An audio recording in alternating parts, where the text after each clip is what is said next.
Hi everyone. Today we're going to study selection on n-ary relations.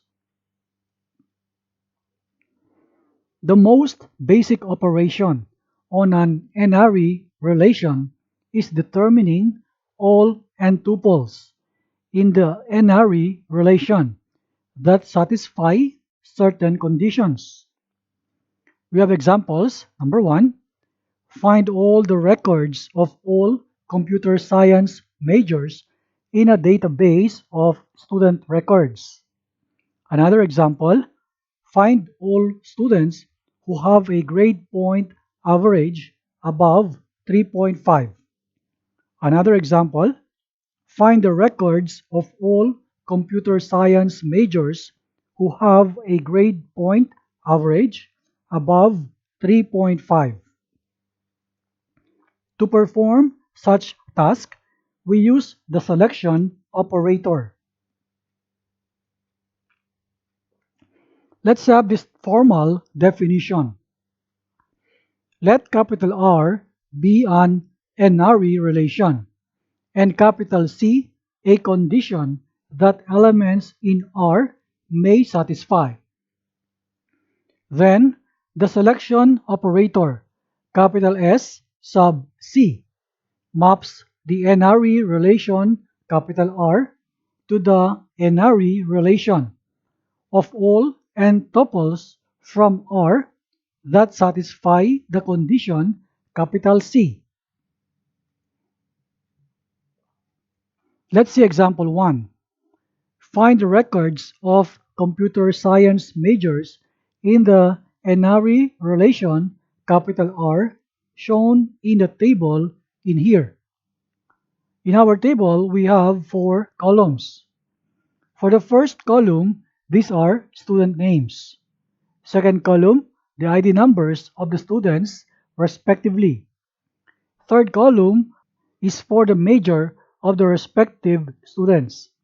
And the fourth column is the GPA or grade point average of corresponding students. To find the records of computer science majors in the n-ary relation, capital R, we use the operator, capital S of C sub 1, where C sub 1 is the condition major equals computer science, enclosed in the quotation marks. The result is the 4 tuples. The first result is Ackerman, 231455, computer science, 3.88. And the second result is Chow, 102147, computer science, 3.49. Example 2. Find the records of students who have a grade point average above 3.5 in the n-ary relation, capital R, as shown in the table. This is the same table from example 1. To find the records of students who have a grade point average above 3.5, we use the operator, capital S sub C sub 2, where C sub 2 is the condition GPA is more than 3.5. The result is the 4 tuples.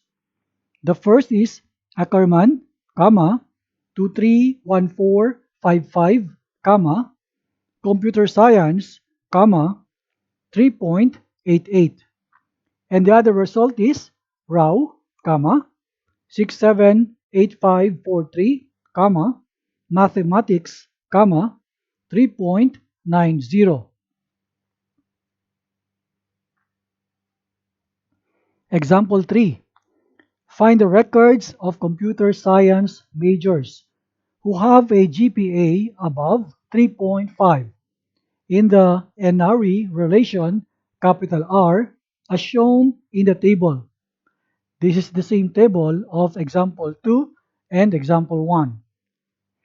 So for the solution, to find the records of computer science majors who have a GPA above 3.5, we use the operator capital S sub C sub 3, where C sub 3 is the condition major equals computer science and GPA is more than 3.5.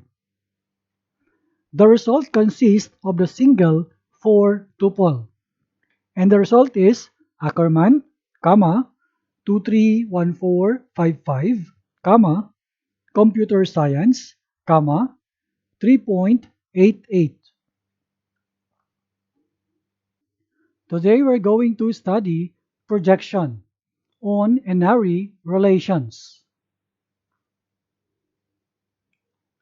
Projections are used to form new n-ary relations by deleting the same fields in every record of the relation.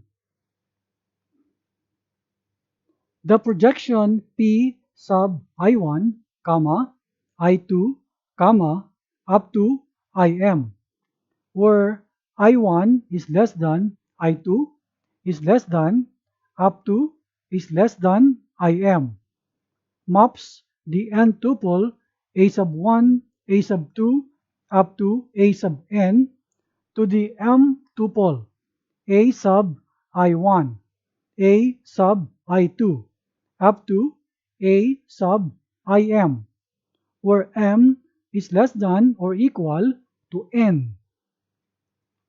In other words, the projection P sub I1, I2, up to IM deletes n minus m of the components of an n-tuple, leaving the I1, I2, and IM components.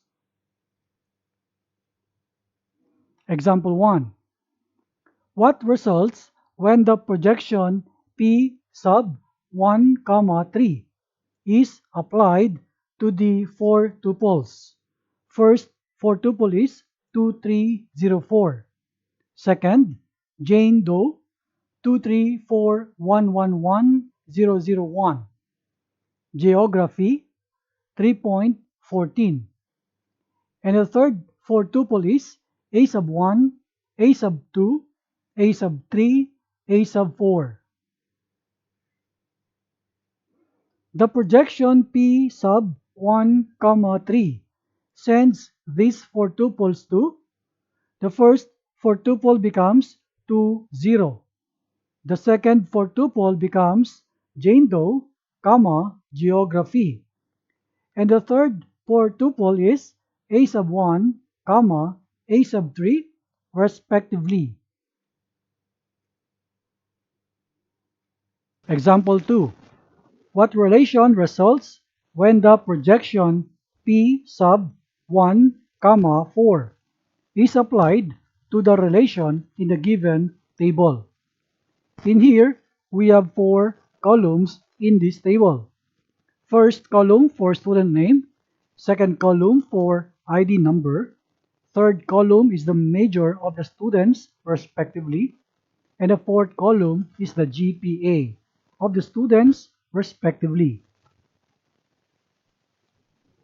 When the projection P sub 1, 4 is used, the second and third columns of the table are deleted, and pairs representing student names and grade point averages are obtained. Following is the result of the projection. We have now this new table. Example 3. What is the table obtained when the projection P sub 1, 2 is applied to the relation in the table below? On this table, we have 3 columns. First column for student's name, second column is the major of the student, and the third column is the course code. The solution is, we have now this new table. Today we're going to study join on n-ary relations. The join operation is used to combine two tables into one when these tables share some identical fields. For instance, a table containing fields for airline, flight number, and gate, and another table containing fields for flight number, gate, and departure time can be combined into a table containing fields for airline, flight number, gate, and departure time. Let's have this formal definition. Let capital R be a relation of degree m and capital S a relation of degree n. The join J sub P of Rs, where P is less than or equal to m and P is less than or equal to n, is a relation of degree m plus n minus P that consists of all the quantity m plus n minus P tuples a sub 1, a sub 2, up to a sub m minus P, c sub 1, c sub 2, up to c sub P, b sub 1, b sub 2, up to b sub n minus P, where the m tuple a sub 1, a sub 2, up to a sub m minus P, c sub 1, c sub 2, up to c sub P belongs to R. And the n tuple c sub 1, c sub 2, up to c sub P, b sub 1, b sub 2, up to b sub n minus P belongs to S. In other words, the join operator J sub P produces a new relation from two relations by combining all m tuples of the first relation with all n tuples of the second relation, where the last p components of the m tuples agree with the first p components of the n tuples. Let us see this example. What relation results when the join operator J2 is used to combine the relation displayed in following tables? We have here two tables. The first table is for teaching assignments. We have three columns. First column for professor, second column for department, third column for course number. The second table is about class schedule. We have four columns here. First column is department, course number the second, third column is room, fourth column is time. Take note that the last two columns of the first table is common to the first two columns of the second table. Therefore, the solution is like this. The join J2 produces the table, and this is now our new table. We have 5 columns now for this new table, namely professor, first column, department, second column, course number is the third, fourth column is for the room, fifth column for the time.